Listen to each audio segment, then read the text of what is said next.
उनको केवल ज्ञान कैसे हो गया? कह रहे धर्म के आश्रय से। और महावीर को निर्वाण कैसे हो गया? कह रहे धर्म के आश्रय से। एक महत्वपूर्ण बात निकल कर आ रही है, धर्म यह पालन करने की चीज नहीं है, धर्म यह धारण करने की चीज है। कहाँ से पता चला? देखो ना, चारित्रम खलु धम्मो आया, वहां पर चारित्र ही सच्चा धर्म है। और धर्म क्या है? कह रहे धर्म वो समभाव है। और समभाव क्या है? मोह और क्षोभ से रहित परिणाम, सो समभाव है। कहा ये सात्विक गाथा में है ना ये बात। एक मिनट। चारित्रम खलु धम्मो धम्मो जो सो समोतिनी दिट्ठो मोह खोह विहीनो परिणामो अपनो समो। यहाँ पर कह रहे हैं कि धर्म और कुछ नहीं है, कोई शरीर की क्रिया कुछ नहीं है, उपवास आदि नहीं, देव पूजा आदि नहीं, ये पालन करने की कोई चीज है ही नहीं।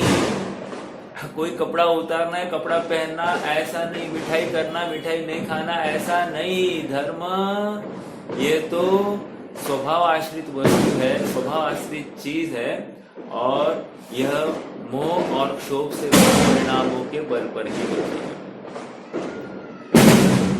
इतश्चिन्तामणिर्दिव्य इत पिण्याथ खंडकम ध्यानेन चेदुबे लब्धे वाद्रियंतां विवेकिना। एक जगह पर खली का टुकड़ा है, नीरस टुकड़ा, और एक जगह पर चिंतामणि रत्न है। किसकी इच्छा करना, किसकी स्पृहा करना? कह रहे हैं कि स्पृहा करना, ये क्या पूछने की बात है? अरे चिंतामणि रत्न की ही तो बात करेंगे। एक उस चिंतामणि रत्न, ये खाने की चीज थी ना, खली का टुकड़ा तो खाने की चीज थी, यहाँ तो खाने को भी नहीं मिलने वाला। अरे वो चिंतामणि रत्न तुम्हें उत्तम भोग मिला के देने वाला है, इसलिए चिंतामणि रत्न। वैसे ही धर्म है और पुण्य कर्म है। तो क्या करना? मेरे पुण्य कर्म से उपार्जित जो पुण्य आश्रय है, या स्वभाव के आश्रय से उपार्जित जो धर्म है, कौन सा करना? मेरे धर्म है, धर्म तुम्हें सुख प्राप्ति कराने वाला है। ये बहुत ही उत्कृष्ट चीज है।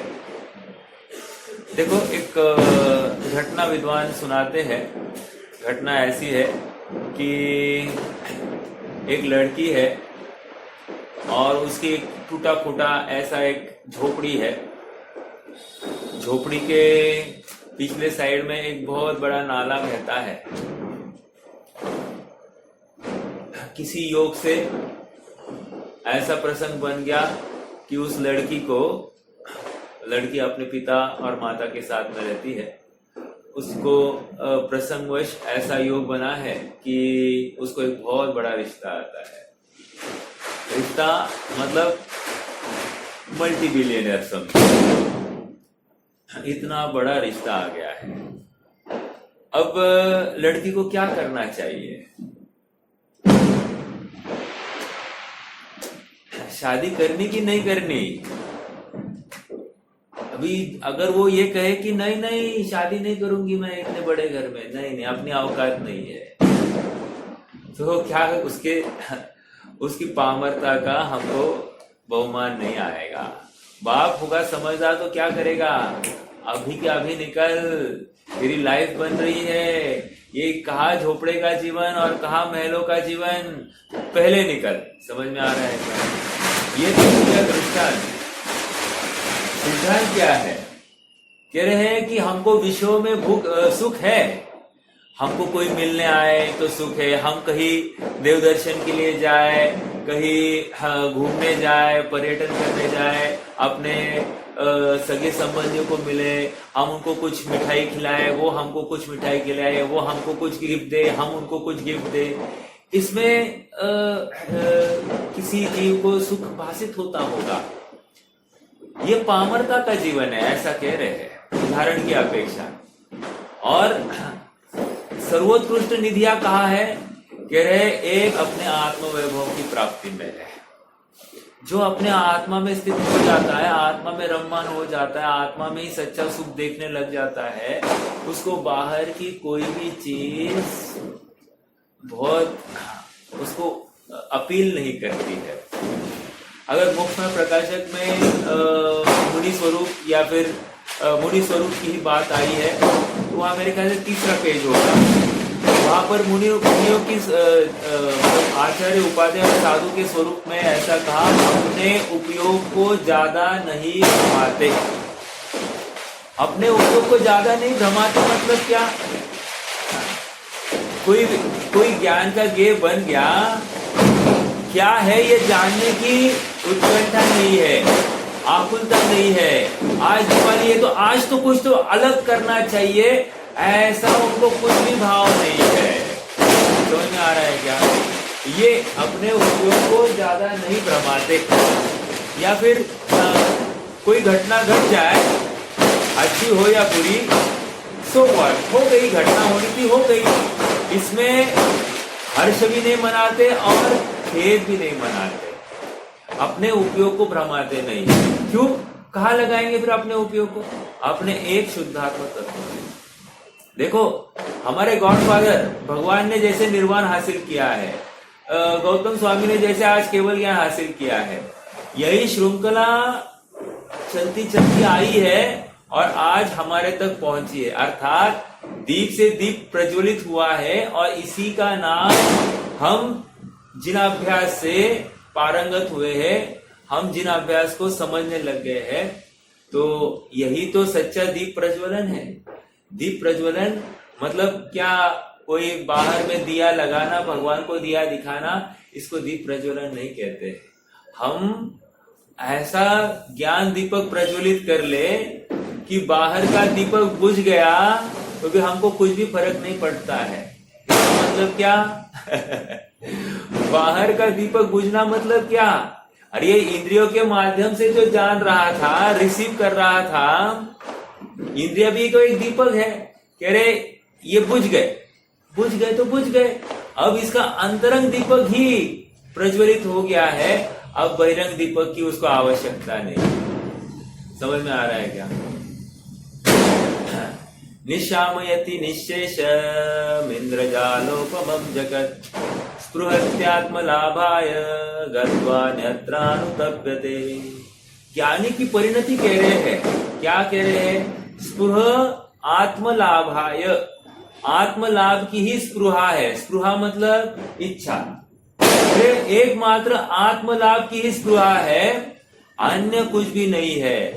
और उपयोग यदि बाहर चला जाए, गत्वा नत्रानुतप्यते, तो संताप को प्राप्त होता है, बहुत खेद होता है। ये कहाँ अटका हूँ? कहा रचो पर पद में न तेरो पद यह है, क्यों दुख सहे अब दौल हो सुखी स्वपद रचिताव मत चूको यह। सार में सार एक ही है, एक अपना शुद्धात्मा ही सर्व सुखमय है, सर्व समाधान कारक है।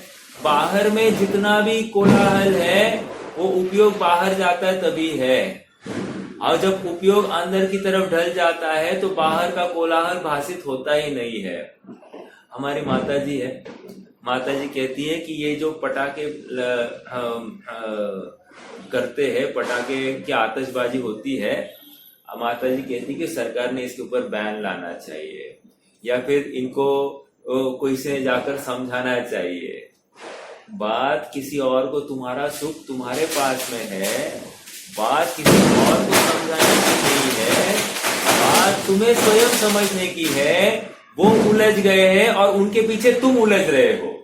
समझ में आ रहा है क्या? किसी को समझाने के पीछे तुम उलझ रहे हो ना, अब तुम्हारा उपयोग बर्बाद हो रहा है ना उनके पीछे। ये कौन सी समझदारी है? वे नहीं समझ रहे, ऐसा समझकर तुम तो समझदार बन जाओ। अर्थात अपने उपयोग को स्वाश्रित करना। सब इतनी सब आतिशबाजी चल रही है, ऐसे में कोई जीव सुखी रह सकता है, स्वभाव में स्थित रह सकता है क्या? बिल्कुल रह सकता है। जिसे ये बाहर के विषय भाषित नहीं होते हैं, वो उसका उपयोग वहां से सहज हट जाता है। देखो एक छोटा बच्चा है, छोटे बच्चे को कोई गेम दिया जाए खेलने के लिए, बाहर में कितना ही कोलाहल, कितने ही लोग चल रहे घूम रहे हैं, उसको कुछ भी डिस्टरबेंस भाषित नहीं होता है। क्यों नहीं हो रहा है? वो अपने एक विषय में संलग्न हो गया है। जिस प्रकार वो बच्चा एक विषय में संलग्न हो गया है, वैसे ही तुम एक विषय अर्थात मेरा शुद्धात्मा, उसमें संलग्न क्यों नहीं होते हो?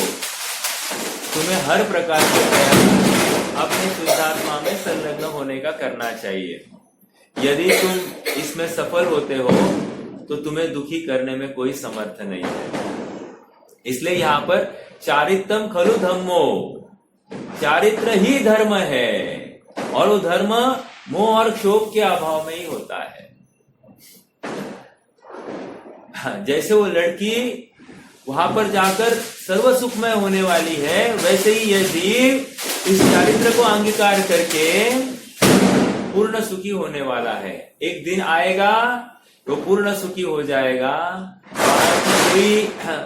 कोई विषय उसको दुख रूप भाषित ही नहीं होगा, उसको प्रभावित कर ही नहीं पाएगा। अभ्यास अपने सर्वज्ञ स्वभाव का आज करना है। जो आज अपने सर्वज्ञ स्वभाव का निर्णय करता है, वही भविष्य में जाकर सर्वज्ञ बनने की लायकात रखता है। बहुत मुश्किल नहीं है, ज्यादा खींचातानी का भी कोई कारण नहीं है, प्रसंग नहीं है। बस जैसी वस्तु है वैसे वस्तु को स्वीकार करना है, जैसी वस्तु नहीं है वैसे उसको स्वीकार करना है। अर्थात ऐसी वस्तु नहीं है उसको स्वीकार करना है, और जैसी वस्तु है वैसा ही तो स्वीकार करना है। हाँ, जैसी वस्तु है वैसा अभिप्राय अपना नक्की करना है।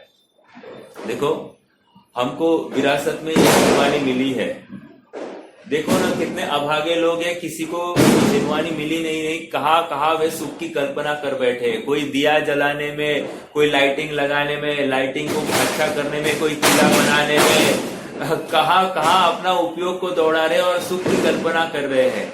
कोई व्यंजन बनाकर एक दूसरे को बांटने में, देवा लेवा करने में ही इतिश्री मान रहे, अपन ने त्योहार मनाया ऐसा उनको लगता है। लेकिन यहाँ पर सुख है नहीं ना, उसमें भी कमेंट्स है, कॉम्प्लीमेंट्स है। किसी के आश्रित हमारा सुख या दुख है, कोई अच्छा कहे तो अच्छा लगेगा, कोई बुरा कहेगा तो अगली बार हम नहीं बनाएंगे, हम नहीं करेंगे, ऐसा खेद हो जाता है। समझ में आ रहा है क्या? कितनी पराधीनता है, कितना दुख है वहां पर।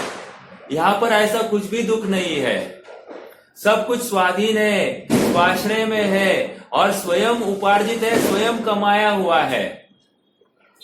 माता पिता अपने बच्चों को सुखी करने के नाम पर अनुकूलता दे सकते हैं, लेकिन सोच नहीं दे सकते। क्या कहा? बहुत महत्वपूर्ण बात। हाँ, माता पिता बच्चों को सुखी करने के नाम पर अनुकूलता प्रदान कर सकते हैं, लेकिन सोच नहीं दे सकते। यदि क्यों?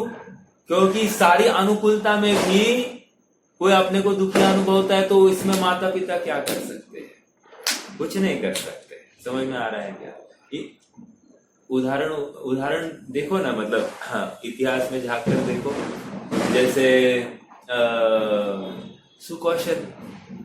सुकौशल को उसकी माता ने भोग के अंबार लगाए हैं, लेकिन उसकी सोच बदलने में समर्थ नहीं है।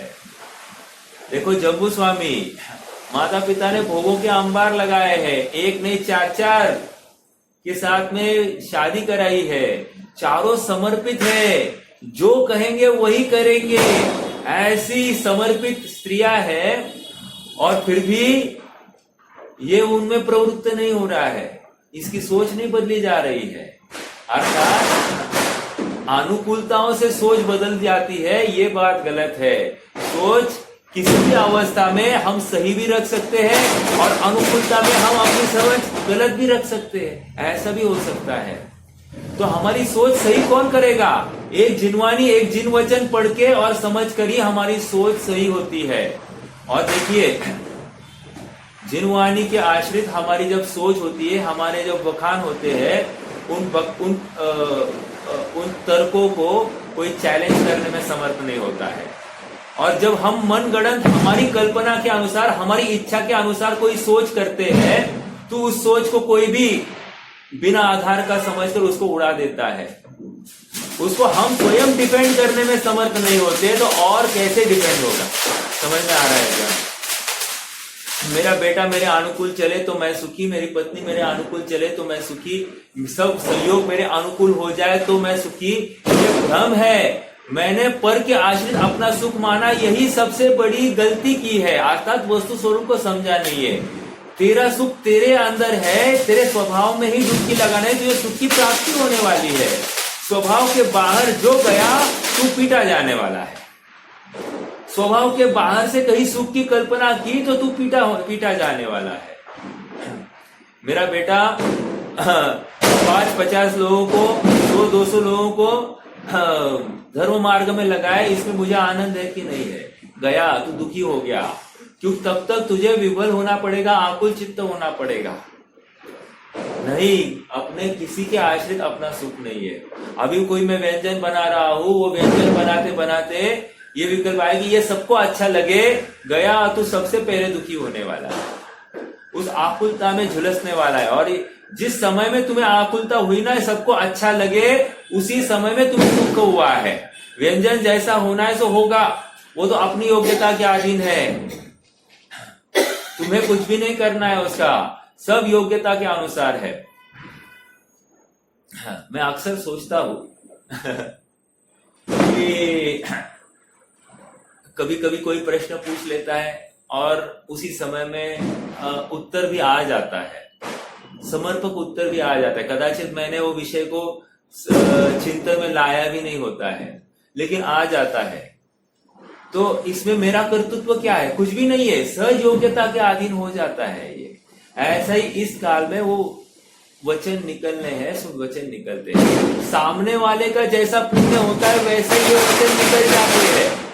इन वचनों का भी कर्ता स्वयं को नहीं मानना, मैं ऐसे इस प्रकार से इन वचनों को रखूं तो अच्छा होगा, ऐसा नहीं रखूं तो अच्छा नहीं होगा, ये भी विकल्प पालने को अवसर नहीं है, क्योंकि जितना विकल्प पालेगा उतना भी दुख है। समझ में आ रहा है क्या? यहाँ पर इतना ही कहना है कि सुख जो महावीर भगवान ने प्राप्त किया था, गौतम स्वामी ने प्राप्त किया था, वो एकमात्र स्वभाव के आश्रय से किया था। और जिसे स्वभाव का ज्ञान होता है वही सुखी होने में समर्थ है।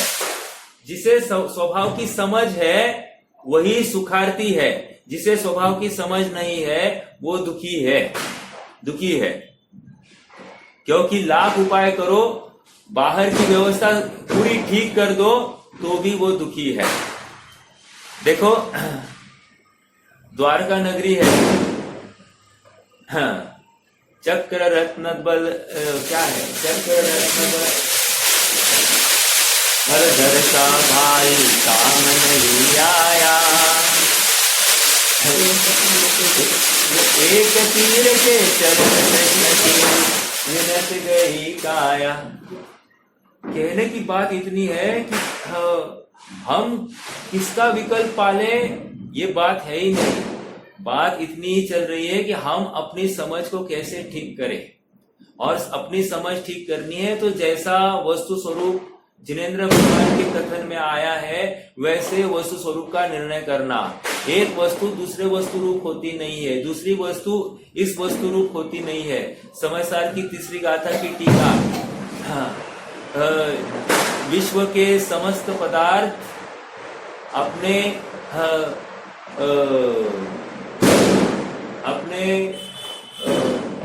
विरुद्ध तथा अविरुद्ध कार्य के द्वारा, प्रत्येक द्रव्य अपने विरुद्ध तथा अविरुद्ध कार्य के द्वारा विश्व का उपकार करता है। इसका अर्थ क्या है? देखो, ये लाइन बहुत महत्वपूर्ण है, इसका चिंतन आज करना। क्या? विश्व प्रत्येक द्रव्य अपने विरुद्ध तथा अविरुद्ध कार्य के द्वारा विश्व का उपकार करता है। महत्वपूर्ण बात क्या कर रहे हैं? अपने विरुद्ध तथा अपने अविरुद्ध कार्य के द्वारा। अपना अपना कहकर क्या कहना चाहते हैं?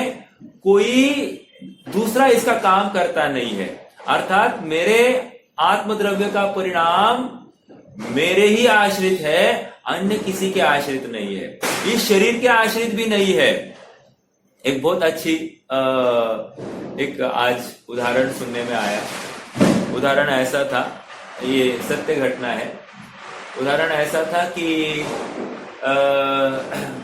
एक बहन थी, वो समाधिस्थ थी और उसको कैंसर ने ग्रसित किया था। साथ साथ उसको कभी भूत भी छेड़ जाता था। समझना इस बात को, इस सत्य घटना है। भूत भी छेड़ जाता था, बहुत खराब अवस्था में वो पड़ी थी। और एक दिन समाज के लोग वहां के विद्वान को बुलाने आ गए और कह दिया कि चलिए उनको जरा संबोधन करना है।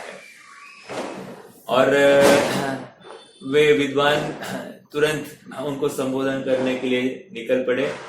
जैसे ही वहां पर पहुंचे, वो बहन ने कहा कि पंडित साहब कुछ तो सुनाइए, मेरे परिणाम सही हो जाए। क्या गलत बात है? कोई गलत बात नहीं, ऐसा हमको लगता है। पंडित साहब ने क्या संबोधन करना चाहिए? अहो आश्चर्य है, अहो आश्चर्य है कि तुम्हारी ये अवस्था देखकर सबको वैराग्य उमड़ पड़ा है। क्या कह रहे हैं? तुम्हारी ये अवस्था देखकर सबको वैराग्य हो रहा है, और आश्चर्य तुम्हें स्वयं की अपनी अवस्था को देखकर, अर्थात इस शरीर की पराधीनता या शरीर की स्वाधीन परिणमन को देखकर तुम्हें वैराग्य उत्पन्न नहीं हो रहा है। ये बहुत बड़ा आश्चर्य है। हमारे वचन की जरूरत नहीं है, साक्षात वैराग्य के प्रसंग तुम्हारे सामने और तुम्हारे साथ खड़े हैं। ये तो हो गए उस बहन के साथ का प्रसंग। हृदय पर हाथ रखकर विचार करें कि हमारे साथ भी ऐसे ही प्रसंग नहीं हो रहे हैं क्या? हमारा शरीर हमारे अनुकूल नहीं चलता है, हमारा पुत्र हमारे अनुकूल नहीं चलता है, हमारी माँ, हमारे बेटे ये हमारे अनुकूल नहीं चलते हैं, हमारी परिस्थितियां, हमारे सहयोग हमारे अनुकूल नहीं चलते, तो भी सब अपने प्रतिकूल होने की कीमत पर भी तू उनके साथ ही रहना चाहता है, उनके साथ में रहने में सुख की कल्पना करता है। ये कितना बड़ा भ्रम है। इस भ्रम को जो जो तोड़ने में समर्थ है, वही जीव सुखी होने का पात्र है। कोई स्त्री विपरीत परिणमित कर रही है इसलिए मैं दुखी, कोई बेटा विपरीत परिणमित हो रहा है इसलिए मैं दुखी, ये भ्रामक कल्पना है। क्यों? क्योंकि विपरीतता उसकी अनुकूलता के आश्रित है, और अनुकूल होना मतलब सुख की निशानी नहीं है। समझ में आ रहा है क्या? कैसे नक्की करेंगे? अनुकूल संयोगों में भी सुख नहीं है। देखो ना उठाकर त्रिदेव को, त्रिदेव मतलब शांतिनाथ, कुंतुनाथ, आरनाथ को। चक्रवर्ती है, 96,000 रानियों का भोग, 6 खंड की आधिपत्यता, 32,000 मुकुटधारी राजा अपनी सेवा में है, देव व्यंतर सब हाजी हुजूरी कर रहे हैं और कुछ भी कमी नहीं है। और इतना ही नहीं, स्वयं कामदेव, इतनी सुंदरता। जो संसार विषय सुख होता, तीर्थंकर क्यों त्यागे, काहे को शिव साधन करते अनुरागे। कहने की बात इतनी है कि अगर वो उनको संसार में सुख नहीं दिखाई दिया तो तुम्हें क्यों दिखाई दे रहा है? बच्चे को बहुत पढ़ाऊं तो मेरा कर्तव्य पूरा होगा, गलत। पत्नी को बहुत अच्छा सुसंस्कृत करूं तो तुम्हारा काम ठीक हो जाएगा, तुम्हें अनुकूल विषय तुम्हें परोसेगी, तुम्हें एकदम शुद्धि का भोजन कराएगी, गलत। तुम्हारा सुख तुम्हारे आश्रित है, ये विचार करना चाहिए। मतलब हम संयोगों को अनुकूल कर कर हम सुखी होने की कल्पना अगर कर रहे हैं तो हम भ्रम में जी रहे हैं, और यही भ्रम आज तोड़ना है। पर पदार्थ मेरे लिए ना सुख का कारण है ना दुख का कारण है। जितना सुख का कारण मानने में अपराध है, उतना ही दुख का कारण है ये मानने में अपराध है। बाहर में जितनी भी प्रतिकूलता है उस प्रतिकूलता में भी मैं सुखी रह सकता हूं, ऐसा मेरा शाश्वत पदार्थ अंदर है, क्योंकि सच्ची सुख सुख की सत्ता मेरे स्वभाव के अंदर है, और बाहर की प्रतिकूलता, बाहर के संयोग मेरी सुख सत्ता में प्रवेश करने में समर्थ नहीं है। तो फिर मुझे दुख क्यों हो रहा है? ये बहुत बड़ा प्रश्न है। मेरा दुख कल्पना जनित है, क्योंकि मैंने सेट करके रखा है कि ये पर पदार्थ इस रूप परिणमित हो जाए तो मैं सुखी होऊंगा, और ये पर पदार्थ इस रूप परिणमित हो जाए तो मैं दुखी हो जाऊंगा। तो मेरी कल्पना के अनुसार यदि पर पदार्थ परिणमा तो मैं सुखी, और यदि मेरी कल्पना के अनुसार पर पदार्थ नहीं परिणमा तो मैं दुखी। एक एग्जाम्पल, मान लो आज सोने का भाव 60,000 है और मैं चाहता हूं कि 55,000 आ जाए सोना तो मैं 10-20 तोला खरीद लूं। 55,000 आ जाए तो मैं खरीद लूं, 10 तोला तो मैं खरीद लूं। तो कह रहे हैं अब जब तक सोना 60,000 बना रहेगा तब तक मुझे दुखी रहना पड़ेगा। तुझे यदि सोने को भोगना है तो जिस भाव में सोना अभी अवेलेबल है उस भाव, ये लोग एक साधारण व्यवहार का उदाहरण है, जिस भाव में अभी सोना है उस भाव से तुम खरीद लो, तुम्हारा आकुलता मिट जाएगी। सोना ऊपर जाने वाला नीचे जाने वाला इसकी तुम कल्पना ही मत करो, जैसी वस्तु है वैसे उसे स्वीकार कर लो। जो अभी भाव चल रहा है उस भाव को स्वीकार करोगे तो तुम्हें सुख होगा। भाव कम हुआ तो मैं सुखी, भाव बढ़ गया तो मैं दुखी, ये बात ही नहीं है। उदाहरण बहुत एक देश था, हाँ, वैसे ही पर पदार्थ को अपने अनुकूल, अपने आश्रित करने का भाव अपराध है, क्योंकि ये तुम्हारे आश्रित होते नहीं है, किए जा सकते नहीं, और उनको अपने आश्रित करने का भाव ये पराधीनता है, और पराधीनता में दुख ही है, सुख नहीं है। हाँ, अपनी वस्तु सहज उपलब्ध है, सभी जब चाहे तब अवेलेबल है। बाहर की वस्तु अपने अनुकूल हो जाए ऐसा बिल्कुल संभव नहीं है।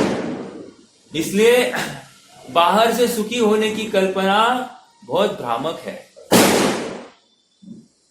क्या कहे, मतलब आज जितना बाहर झांक कर देखते हैं तो बहुत ही खेद होता है कि किस तरफ अपनी सोच जा रही है।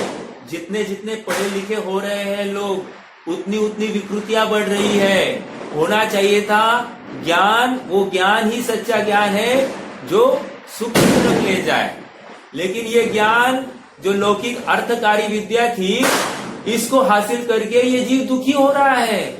आज पहले एक जमाना था कि 10-15 हजार में काम हो जाता था, आज लाखों रुपए कमाने के बावजूद भी ये सुखी नहीं है। 2-4 गाड़ियां, नौकर चाकर आदि सब अवेलेबल होने पर भी ये आज वैसे का वैसा दुखी है। कारण क्या है? कारण इतना ही है कि ये पर के आश्रित हुआ है, और जहां जहां पराधीनता है वहां वहां दुख है। ये अकाट्य नियम है। सुखी होने के लिए बाहर को ही देखना नहीं। देखो हमारे भगवान के पास में आज क्या क्या है, हमारे पास जितना है उतने में से क्या क्या है भगवान के पास, ये नक्की करना। भगवान के पास इनमें से कुछ भी चीज नहीं है और वे सुखी है और हम दुखी है। भगवान के पास इंद्रिया भी नहीं है और हमारे पास इंद्रिया है। याद रखना, वे इंद्रिया से रहित होते हुए भी वे सुखी है और हम इंद्रिया के सहित होते हुए भी हम दुखी है। बेचारे पामर कौन है? हम है। निर्णय क्या करना? ये इंद्रिया मेरे सुख का कारण नहीं है, ना दुख का कारण नहीं है। समझ में आ रहा? इंद्रिया अनुकूल हो तो मैं सुखी, इंद्रिया प्रतिकूल है तो मैं दुखी, ऐसा नहीं। ये शरीर अनुकूल है तो मैं सुखी, ये शरीर प्रतिकूल है तो मैं दुखी, ऐसा नहीं। देखो, एक अभी बाहर से दूध लेकर आता हूं जिस ग्वाले के पास से, उसकी पत्नी को अभी कैंसर डिटेक्ट हो गया है। कैंसर मतलब क्या? उनका लिवर में कोई सिस्ट या गांठ आ गई है और उसमें वो बहुत खराब अवस्था है, 1-1.5 महीने से कुछ खा नहीं पाई है, और साथ साथ उनको पीलिया भी हो गया, बहुत सारे रोग साथ साथ जुड़ के आ गए, साथ साथ उनके तो कुछ और पित्ताशय के थैली में पत्थर भी पाए गए, मतलब सब साथ साथ आ गया है। अब देखो वो जीव कितना दुखी है, इतना दुखी है, उसने अभी 5-25 हजार 30 हजार जो खर्चा करना था कर दिया। हाँ, देखो उसने एक निर्णय लिया, अब उसको किसी हॉस्पिटल में नहीं रखा, उसको हॉस्पिटल से लेकर घर पे लेकर आया, बोला मैं और हॉस्पिटल में रखूंगा तो मेरे हाथ में मुर्दा दे देंगे, इसकी ठीक होने की तो संभावना बहुत कम है, जो कुछ होना यहाँ पर आकर हो जाए। देखो उस जीव ने ये निर्णय किया, और हम क्या करेंगे, ये हॉस्पिटल नहीं तो वो हॉस्पिटल, वो हॉस्पिटल नहीं तो वो हॉस्पिटल, हर हॉस्पिटल हर डॉक्टर को हम टटोलते रहेंगे और सुखी होने की कल्पना करते रहेंगे। लेकिन शरीर को ठीक कर कर सुखी होगा, ये कहां से लाया? बिल्कुल गलत बात है। देखो एक प्रसंग याद आ रहा है, मेरे एक मामा जी है, वो 1-2 साल पहले कोरोना से पहले ना बीमार हो गए, ऐसे बीमार हो गए कि भूख ही लगने को तैयार नहीं, और बहुत भयानक। हाँ, उनको लगने लगा आधी रोटी भी नसीब नहीं, खा नहीं रहे थे, और करोड़ों की जायदाद, हाँ, वारिस कोई नहीं भोगने वाला कोई नहीं, और इतनी तकलीफ, ब्याज भट्टे का धंधा। तो उनको सचिन जी ने फोन किया, कैसी है तबीयत? तो उन्होंने कहा हाँ ठीक नहीं है, भूख नहीं लगती, ये नहीं होता है। और उन्होंने कहा मैं ठीक होना चाहता हूं। तो सचिन जी ने उनको पूछा आप ठीक क्यों होना चाहते हो, ठीक क्यों होना चाहते हो? फिर उन्होंने आगे बोला सचिन जी ने, क्या आपको फिर से पाप में ही प्रवृत्ति करनी है इसलिए आप ठीक होना चाहते हो?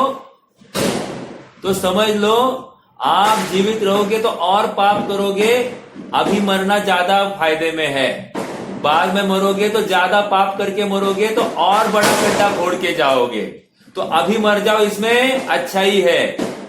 देखो ये उनके शब्द, कितने कठोर बातें होगी, इतनी कठोर बात भी सामने वाले को रास्त नहीं आती है। और हुआ ऐसे कि कालांतर से जो योग बनना था फिर से ठीक हो गए। जब तक ठीक नहीं थे थोड़ा बहुत धर्म की आगवाही करते रहे, ज्ञानियों का समागम की भावना करते रहे, और जैसे ही ठीक हो गए, आज की हालत यह है कि मुझे किसी के उपदेश की जरूरत नहीं है, मैं एकदम मस्त हूं। ये कथन है उनका, अभी 3 साल पहले का उनका ही कथन रिकॉर्डेड है मेरे पास में, और आज का भी कथन मेरे पास रिकॉर्डेड है। दोनों कथन में कितना विरोधाभास है। और जो सचिन जी ने वो बात कही थी तुम्हें ठीक क्यों होना है, ये कितने 100% सही सिद्ध हो गई। उदाहरण तो मामा जी है, लेकिन मामा जी के अलावा हम भी क्या है, हम भी वैसे ही हिनादिकता में, हम भी उसी नाव में बैठे हैं। जब तक हमको विषय सांसारिक प्रयोजन इष्ट भाषित होते हैं तब तक समझना हम दुख के ही हकदार है। और जिस दिन हमको संसार में भटकना अच्छा नहीं लगता है, हमको विषय कषाय में रमना अच्छा नहीं लगता है, हमको स्वाध्याय और तत्व चिंतन और अपना आत्म स्वभाव ही अच्छा लगना लग जाए, तो अब समझ लेना कि हम सच्चे सुखार्थी हो गए हैं। महावीर भगवान ने यह निर्णय जिस समय किया उसी समय से उनकी दशा बदल गई और दिशा भी बदल गई। एक वस्तु के निरूपण में भी लग गया तो बाहर में हजारों ये भी होंगे, कुछ तकलीफ के सहयोग भी होंगे, लेकिन वो तकलीफ का कारण नहीं बनते हैं। जैसे उपयोग यहाँ से हट जाता है तो बाहर के प्रति ध्यान आकर्षित होता है, तो अपने आप हम वो अपने को प्रभावित करते हैं हिनादिक रूप से। देखो, जिसे अपने स्वभाव का निर्णय हो गया है वही जीव सुखी होने के लिए समर्थ है। देखो, एक रविंद्रनाथ टैगोर का एक स्टेटमेंट है, इंग्लिश में बोलता हूं, थोड़ा सा ध्यान से सुनिएगा। We all know what we are, we all know what we are, but very rare people know what we may be. मतलब क्या? फिर से we all know what we are. आज मैं जानता हूं मैं कौन हूं। मैं एक पुरुष हूं, मैं एक मनुष्य हूं, मैं जैन धर्मी हूं, मैं स्वाध्याय कराता हूं, मेरा नाम श्रीपाल है, आदि आदि। और मैं श्रीपाल ये व्यवहार से कथन चलता है, मैं सचमुच एक शुद्धात्मा हूं, आदि आदि बातें, ये सब मुझे मालूम है। ठीक है, अर्थात पर्यायगत बातें मुझे मालूम है। लेकिन बहुत कम ऐसे लोग होते हैं जो ये जानते कि वो क्या होने वाले हैं। मतलब क्या? मैं क्या होने वाला हूं ये कौन जान सकता है? जिसे स्वभाव के सामर्थ्य का एहसास है, विश्वास है। समझ में आ रहा हूं क्या? जिसने ये नक्की कर लिया कि मैं एक जीव हूं, मेरी अनादि निधन सत्ता है, मुझ में अनंत अनंत अनंत गुण तिष्ठते हैं, उन अनंत गुणों की प्रत्येक समय में एक एक पर्याय व्यक्त होती है, वो स्वयं से होती है, एक गुण दूसरे गुण रूप होता नहीं है, सब स्वाधीन है, सब अपने द्रव्य के आश्रित है, सब अपने द्रव्य के लिए समर्पित है। अपना द्रव्य अपनी स्वभाव सत्ता को छोड़कर अन्य कहीं जाता नहीं है, अपनी ही एक क्रमनियमित अवस्था का अनुकरण करता है। जब ये जिसे विश्वास हो गया है, वो अब उसकी उपयोग बाहर से हट जाता है और स्वभाव सन्मुख हो जाता है। बहुत मेहनत की बात है। हाँ, बहुत पौरुष जागृत होना चाहिए। महावीर भगवान ने ऐसा पौरुष जागृत करके ये अवस्था प्राप्त की है। यदि हम महावीर के सच्चे अनुयायी हैं, हम स्वयं को महावीर की संतान कहना चाहते हैं, तो आज ये अवसर आ गया है कि हम सारी संयोग जनित जितनी भी बुराइयां हैं, कमियां हैं, उनको गौण करें और स्वभाव की अच्छाई को ऊर्ध्व करे, स्वभाव की महिमा करे, स्वभाव की महिमा अपने मन में बसाए और स्वभाव को ध्याने का प्रयास करे। हाँ, बहुत विचारणीय बिंदु है। हमको त्योहार मतलब कोई खान पान का ही एक विशिष्ट ये अधिष्ठान लगता है। त्योहार मतलब कहीं पर जाकर मनाया जाए, ऐसी एक क्षेत्र में ही मनाया जा सकता है, ऐसा हमको लगता है। ये सब हमारी भ्रामक कल्पनाएं हैं। भले आज हमारा पुरुषार्थ कम है, लेकिन सत्यार्थता स्वीकार करना ही हमारे लिए इष्ट है। हमको रुचिकर लगता होगा बाहर जाना, हमको रुचिकर लगता होगा खान पान अच्छा करना, लेकिन अभिप्राय में ये बात की नोंद कर ले कि ये सब मेरे सुख के कारण नहीं है। मेरा सुख अंदर से आने वाला, इतना तो एक बार स्वयं को कहने का हम आज उद्यम उठाए। मैं निर्णय करने की बात नहीं, स्वयं को ये बोध कराए है कि तू ये जो कर रहा है ये गलत कर रहा है, ये तेरे सुख के विरोधी है। सुख का सुख के सहयोगी नहीं है, विरोधी उपाय है। और इन विरोधी उपाय का आलंबन करके तू क्या चाहता है? तू दुख को ही प्राप्त होने वाला है। मैं किसी की हाल हवा पूछूं, देखो अपने एक स्वाध्याय में एक बहन मतलब वृद्ध थे, वे पीड़ित थे कैंसर से। अब उनका देहावसान हो गया, लेकिन ना क्या था कि और लोगों का ऐसा थोड़ा भाव था कि मैं उनको संबोधन करूं या फिर उनके घर जाऊं और उनके साथ में चर्चा आदि करूं। भाव अच्छी बात है, लेकिन सामने वाले की पात्रता चाहिए कि नहीं चाहिए? सामने वाला ही यदि नहीं चाहता है कि हम संबोधन करें, तो हम कहां जाकर उनको संबोधित करें? आप समझ रहे हैं क्या? और सच्ची बात तो यह है कि हम स्वयं संबोधित हो जाए, ये बहुत महत्वपूर्ण बात है। उनकी एक अवस्था को देखकर हमको वैराग्य होना चाहिए कि मेरे साथ भी कुछ भी हो सकता है।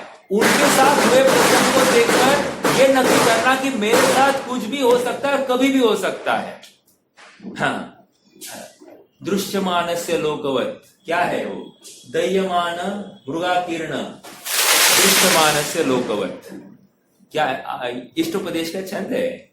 उसका भाव इतना है कि कोई व्यक्ति जंगल में आग लगी है और कोई व्यक्ति एक हरे भरे पेड़ पर चढ़ के, जहां जो औरों से थोड़ा सा पृथक है, जिसके ऊपर आग नहीं लगी है, वो देख रहा है। देखो अब वहां तक आग आ गई, वहां तक आ गई, वहां तक आ गई, इसको लग गया है, देखो ये चपट में, देखो ये मर गया, ये मर गया। अब आ रही है, पास में आ रही है, अभी आ रही बोल रहा है, देख रहा है, सबको संदेशा दे रहा है, लेकिन स्वयं जागरूक नहीं हो रहा है। कह रहे तू ऐसा ही गाफिल है उस व्यक्ति के समान जो औरों की विपदाओं को देखता है, औरों के दुख को तो इजहार करता है, लेकिन तुझे ये दुख कभी भी ग्रसित कर सकते, ये इस कल्पना से तू परे है। अर्थात ये संयोग, ये विकृतियां, ये प्रतिकूलताएं कभी भी तुझे चेट सकती है, ये तुझे मालूम नहीं है। इसलिए जब चेटने से पहले तू तेरे आत्म स्वभाव का निर्णय कर लेना, तो फिर ये चेट भी गई तो तू उनसे प्रभावित नहीं होगा। क्यों? क्योंकि तुमने अंदर में अपना चैतन्य दीपक जला दिया है। और ये निर्णय कैसे करना? तेरे मरण की कीमत पर भी यही निर्णय करना। ऐकतमपि मृत्वा तत्व कौतूहली सन, अर्थात इस तत्व का कुतूहल से कैसा है वो आत्मा जो सर्व सुख संपन्न है, ऐसा कुतूहलवश इसको जानने का यत्न करना। जगत के समस्त क्रियाकलापों को, संकल्प जालों को तुम उससे निवृत्त हो जाओ। ये कुछ भी तुम्हें सुख के प्रदान करने में समर्थ नहीं है, ऐसा आज नक्की करो। रुपया पैसा मुझे सुख लाएगा ऐसा नहीं। किसी ने मुझे ठग दिया इसलिए मैं दुखी, और कोई मुझे मेरे अनुकूल सब रुपया पैसा दे तो मैं सुखी, ये बात ही नहीं है। तुझे सुखी होना है, तेरे स्वभाव के आश्रय से ही होना है। और आज निर्णय करना है, मैं भूल स्वयं निज वैभव को। बार बार इस पंक्ति को याद करना, मैं भूल स्वयं निज वैभव को। अब इसका उल्टा क्या? मैं याद कर अपने वैभव को, शाश्वत सुख को प्राप्त करूंगा। अपने चैतन्य सत्ता के हयाती में, उसकी स्वीकृति में ही मुझे शाश्वत सुख की प्राप्ति होने वाली है। ये इंद्रिय सुख सुख नहीं है, ये इंद्रिय ज्ञान ज्ञान नहीं है, ये दुख का कारण है। पर का परिचय कराते हैं, और पर मैं नहीं हूं। स्वाधीनता में ही सुख है, और स्वाधीनपना अतीन्द्रिय होने पर है। मैं जिस दिन इंद्रियों का आलम्बन लेना बंद कर दूं, उसी दिन मैं जितेंद्रिय बन जाऊंगा। यही निश्चय भक्ति है। निश्चय भक्ति याद है ना? 31वां गाथा समय साथ क्या कह रहे हैं वहां पर? जो आत्मा को आश्रव आदि से अधिक जानता है, क्या कहा? अधिक जानता है, उसकी निश्चय भक्ति हो जाती है। अर्थात उसका गे गायक संकर दोष नहीं होता। यहाँ के अभी प्रवचन सार की भाषा अगर लगानी है, गे गायक संकर दोष, ये गे मुझ में आते ज्ञान गेव में जाता है, ऐसा नहीं। उनमें संकर ही नहीं होता है, मिलाप ही नहीं होता है।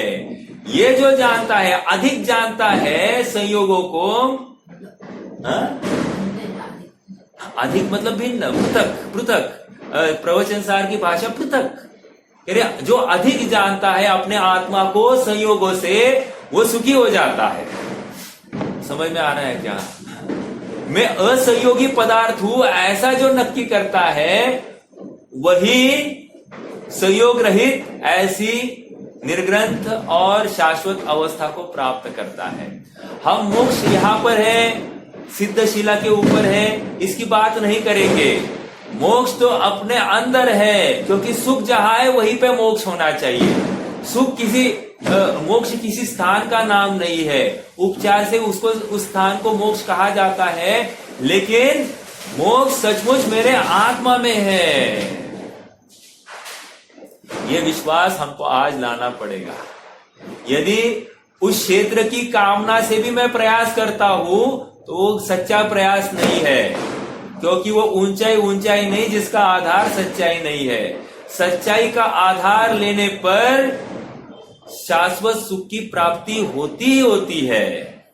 जैसी वस्तु है वैसे स्वीकार करने पर सुख होता ही होता है। हाँ, प्रत्येक वस्तु अपने विरोधी तथा अविरोधी कार्य के माध्यम से जगत का उपकार करती है। एक वस्तु दूसरे वस्तु का में आड़ंगा नहीं लाती है, दूसरे को प्रभावित करती नहीं है, उसको सुखी दुखी करती नहीं है। ऐसा विश्वास जिस दिन मुझे आ जाएगा उस दिन मैं स्वभाव में स्थित हुआ पाया जाऊंगा। समझ में आया? और जब तक ये विश्वास नहीं आता है तब तक निरंतर अपने को चेताते रहना कि तेरा सुख तेरे अंदर है, बाहर कहीं भी सुख नहीं है। रे प्रभु तू काहे बात अधूरा, पर की आस करे क्यों मूर्ख, तू सब बातें पूरा। रे प्रभु तू काहे बात अधूरा। ऐसा विश्वास लाना अच्छा है। आपकी रुचि बहुत विशेष है। जितना रुचि सुनने की है उतनी ही रुचि या उससे अधिक रुचि अपने आत्म पदार्थ की हमारे चित्त में आ जाए, उसी समय में समझ लेना कि हम सच्चे सुखार्थी है।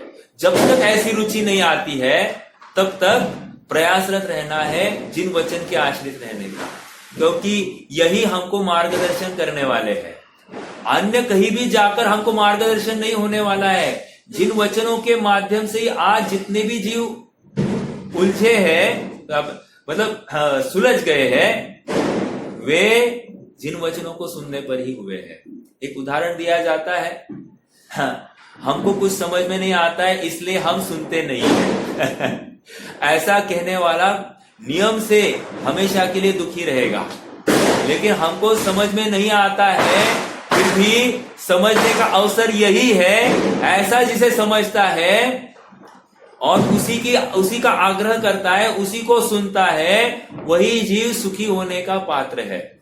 देखो, मेरे एक मामा जी है, ये दूसरे मामा जी की बात कर रहा हूं। मामा जी बहुत है और मामा जी किसी को बनाने में क्या तकलीफ है, ठीक है, लेकिन रियल मामा है मेरे। हाँ, वे स्वाध्याय में जाते हैं लेकिन पहले समय में सो जाते हैं। समझना है इस बात को। पहले जैसे ही यहाँ पर प्रवचन चालू हो गया और यहाँ पर उनका 7वां गुणस्थान उपहासात्मक बात चल रही है, वे भी निद्रा में प्राप्त हो जाते हैं। जैसे प्रवचन पूर्ण होता है वैसे इनकी निद्रा उड़ जाती है। सहज ऐसा योग है। लेकिन देखो, ये जीव हर बार ऐसे ही संयोगों को चाहता है जहां पर मतलब धर्म का अधिष्ठान हो।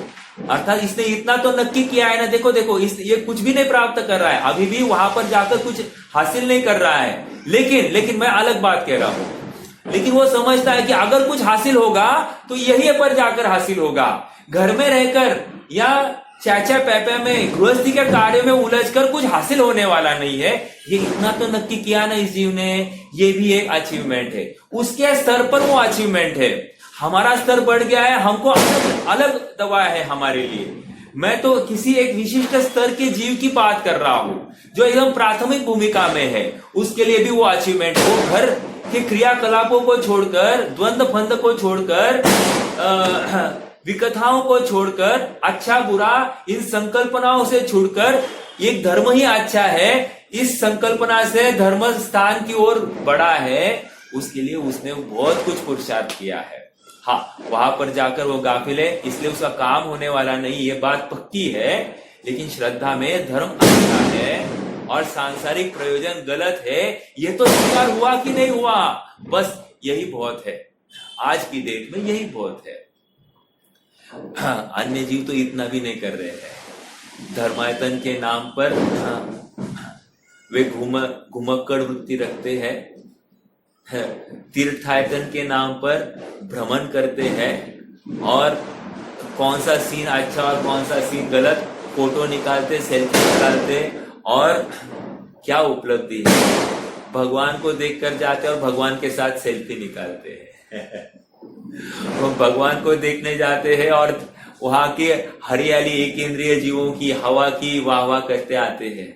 समझ में आ रहा है क्या? हम ऐसे भ्रामक कल्पनाओं से दूर हो जाए, जहां अतिशयपना दिखाई देता है, कोई बहुत उत्कृष्ट चमत्कार दिखाई देता है, इन चमत्कारों में हम अटके नहीं। अपने चैतन्य चमत्कार का विश्वास हमको आ जाए तो बाहर के चमत्कार हमको प्रभावित करने में समर्थ नहीं होंगे। सुखी होने का उपाय एक अपने शुद्धात्मा का आलंबन है। जो जो जीव आज शुद्धात्मा का आलंबन करता है वही सुखी होने का लायक रखता है। बाहर में मैं आज धर्म क्यों करूं, मुझे सुख की प्राप्ति होगी, अर्थात रुपया पैसा मिलेगा, ये बात है ही नहीं। मुझे धर्म इसलिए करना है क्योंकि मुझे सुखी होना है, और मेरे स्वभाव में आश्रित होकर है। सुख मेरे इस देह का अभाव करने में सुख है, अर्थात देह में होना ये कोई सुख की निशानी नहीं है, ये कोई मेरी ढिंडोरा पिटाने की या लोगों में बताने का कोई ऐसा कोई बहुत बड़ा मैंने कुछ हासिल किया, ऐसा नहीं है। यह मनुष्य पर्याय की प्राप्ति का फलित इतना ही है कि मैं अपने शुद्धात्मा को प्राप्त करूं, और यह नरतन पाए महातप कीजे, या में सार यही है। महातप करना अर्थात वारंवार तत्व चिंतन करना, तत्व निर्णय करना, यही तप है। आज के डेट में मेरा यही शिक्षा हमारे लिए है, क्योंकि हम ग्रसित है हमारी बुद्धि की विकृति से, और बुद्धि की विकृति का अभाव करना ही सच्चा तप है। और ये सच्ची सोच आज हमको मिल जाए और इसके लिए हम कटिबद्ध हो जाए। एक रेजोल्यूशन मालूम है क्या होता है? हाँ, हम एक नवीन वर्ष के दिन